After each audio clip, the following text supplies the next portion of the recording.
तो बहुत बहुत स्वागत है दोस्तों आप सभी का इस आर्टिकल के माध्यम से। आज हम चर्चा करने वाले हैं तेजी से बढ़ रहे शहरीकरण और उससे उत्पन्न होने वाली समस्याओं के बारे में। 250 शब्दों में जो हमको आंसर राइटिंग करना है उसकी लाइनें कुछ इस प्रकार से होने वाली हैं। यहाँ पर आपको निबंध लिखना है, समरी लिखना है, या फिर इसके ऊपर आपको विवेचना करना है, कमेंट करना है, तो आप इन लाइनों के ऊपर कर सकते हैं। With the urban population set to rise exponentially, urban India's future depends on the ability to address key financial structural challenges. दो किस्म के चैलेंजेस को इंडिया झेलने वाला है। पहले नंबर की बात है रुपए पैसे की, और दूसरा है स्ट्रक्चरल चैलेंजेस। ये स्ट्रक्चरल चैलेंजेस क्या क्या हो सकते हैं, आगे हम इस आर्टिकल में चर्चा करेंगे।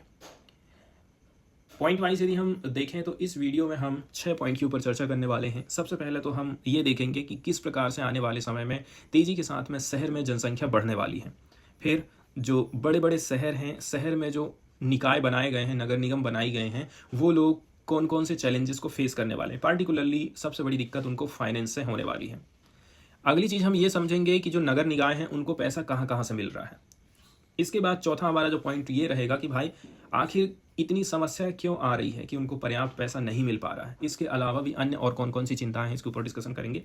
पांचवें नंबर का जो पॉइंट यहाँ पर हम डिस्कस करने वाले हैं वो लॉन्ग टर्म के लिए कौन कौन से उपाय हम अपनाएंगे, और छठवें नंबर में हम चर्चा करेंगे कि मीडियम टर्म के कौन कौन से उपाय हो सकते हैं। तो इन सब मुद्दों के आज हम डिटेल में चर्चा करने वाले हैं। शुरुआत करी जाती है कि भाई कैसे करके इंडिया की जो अर्बन पॉपुलेशन है वो तेजी के साथ में बढ़ने वाली है। 400 मिलियन से देखा जाए 800 मिलियन होने वाली है आने वाले 3 दशकों में। मतलब आने वाले 3 डिकेड्स में, 30 साल में जो जनसंख्या है डबल हो जाएगी शहरों की। फिर कौन कौन से फाइनेंशियल चैलेंजेस झेलने वाले हैं बड़े बड़े शहर।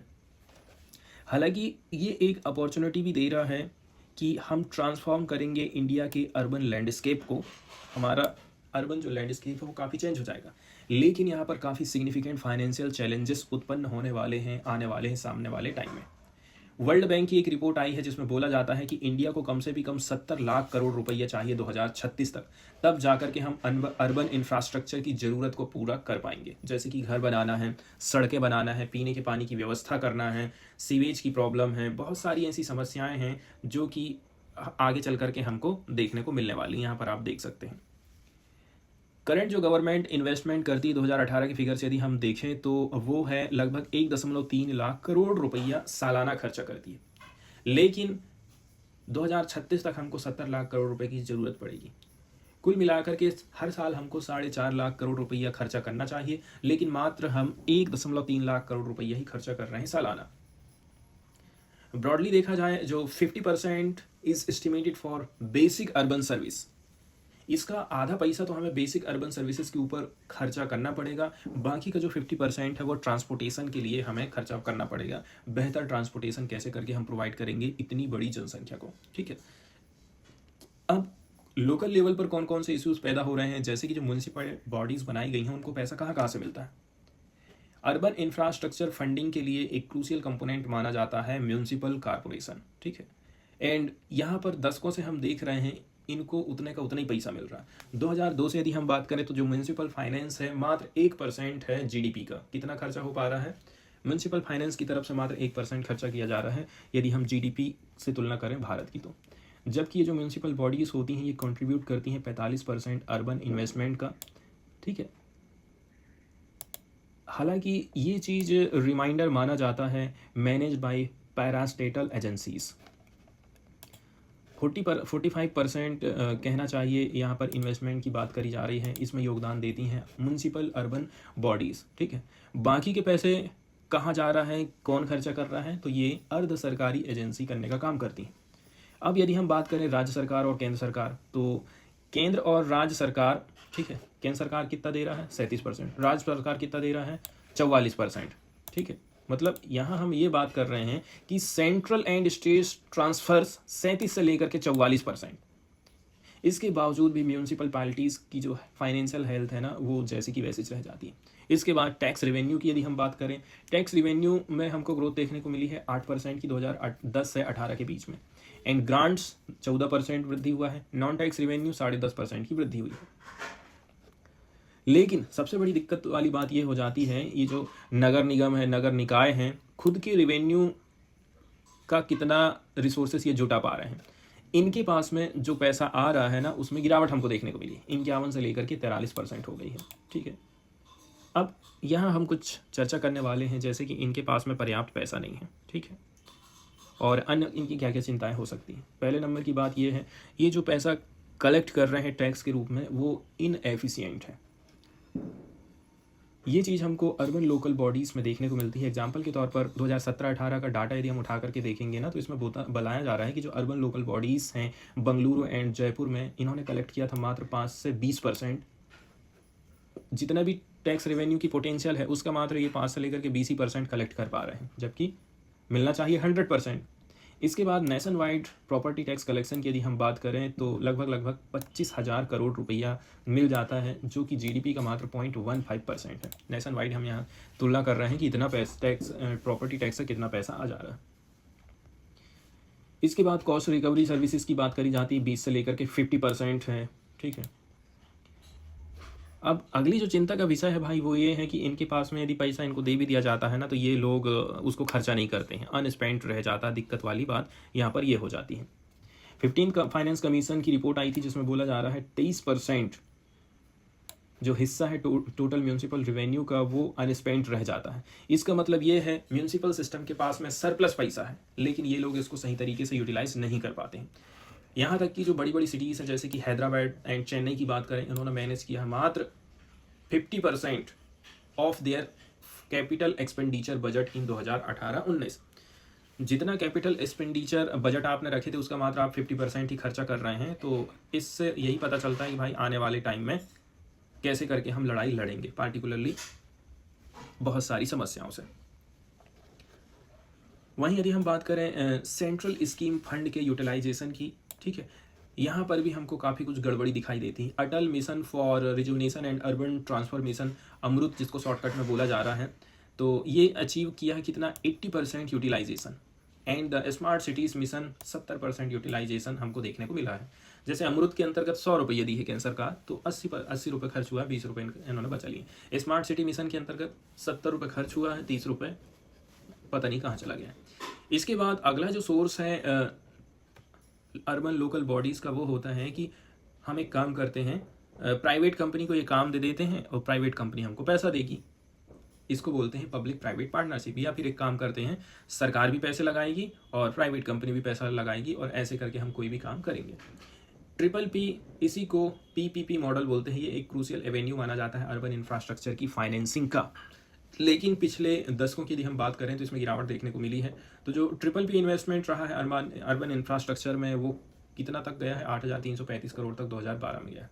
लेकिन 2018 में ये फिर से कम हो गया, कितना, 467 करोड़ रुपया ही मात्र खर्चा हुआ है PPP मॉडल के अंतर्गत।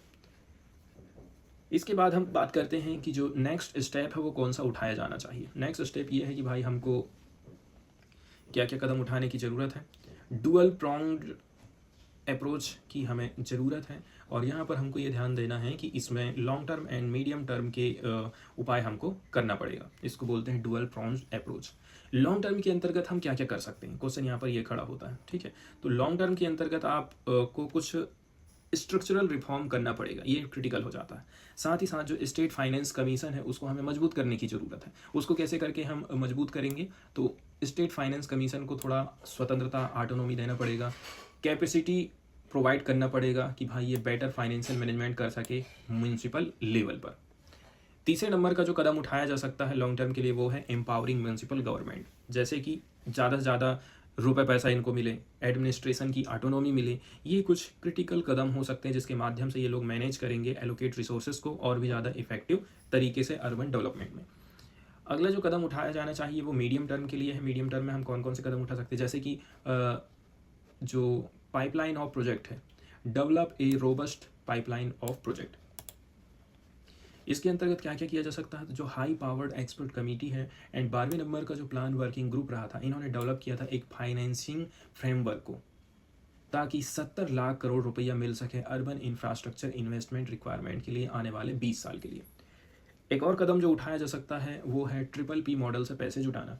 तो लगभग 15% जो है इस टोटल इन्वेस्टमेंट का, वो कहाँ से आएगा, PPP मॉडल से आएगा। जैसे कि हमने बोले थे कि आने वाले 20 साल में 70 लाख करोड़ आएगा, लगभग 250 से 300 पीपीपी प्रोजेक्ट हमें चलाना पड़ेगा हर साल, ठीक है। एंड इसके लिए लगभग 600 से 800 प्रोजेक्ट हमारे पास में होना चाहिए, कहना चाहिए। सेकेंड नंबर की बात यह है, हमें डीकपल करना है प्रोजेक्ट प्रिपरेशन को फाइनेंशियल असिस्टेंस के साथ में। सेकेंड वाला जो कदम क्या उठाया जाना चाहिए वो ये है कि जो प्रोजेक्ट की प्रिपरेशन है उसी समय आपको फाइनेंशियल असिस्टेंस की ज़रूरत पड़े, ऐसा कोई होना नहीं चाहिए। एक नया नेशनल प्रोग्राम की ज़रूरत यहाँ पर महसूस करी जा रही है and it is essential to decouple project preparation from financial assistance. हमको ये भी इंश्योर करने की ज़रूरत है ये जो प्रोजेक्ट हैं इनको हम ऐसे डिज़ाइन करें, किस हिसाब से डिज़ाइन करना है, financial, social and environmental sustainability मौजूद होना चाहिए। ऐसा नहीं है कि हम प्रोजेक्ट यहाँ पर ला रहे हैं और पर्यावरण को नुकसान पहुँच रहा है, क्लाइमेट चेंज का भी हमको विशेष ध्यान रखना है।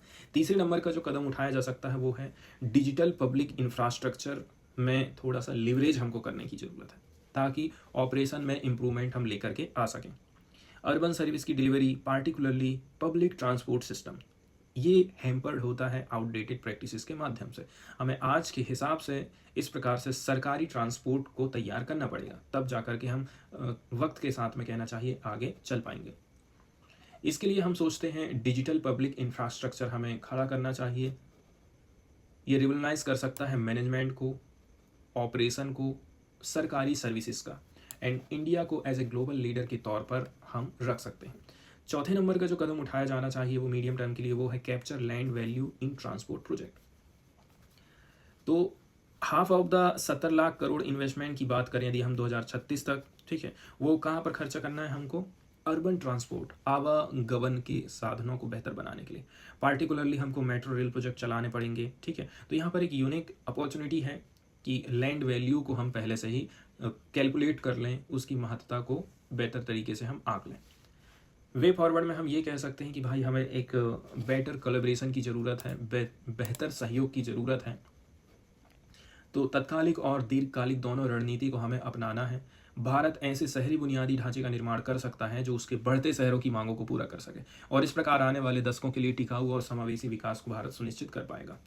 इसमें सरकारी स्तरों पर सहयोग चाहिए, निजी क्षेत्र की भागीदारी चाहिए, लेकिन यहाँ पर नवाचार और शासन दक्षता भी काफ़ी इंपॉर्टेंट हो जाता है। Private sector participation and innovation के ऊपर खर्चा करना, गवर्नेंस में एफिशिएंसी होना, ये कुछ महत्वपूर्ण टॉपिक यहाँ पर हो जाते हैं।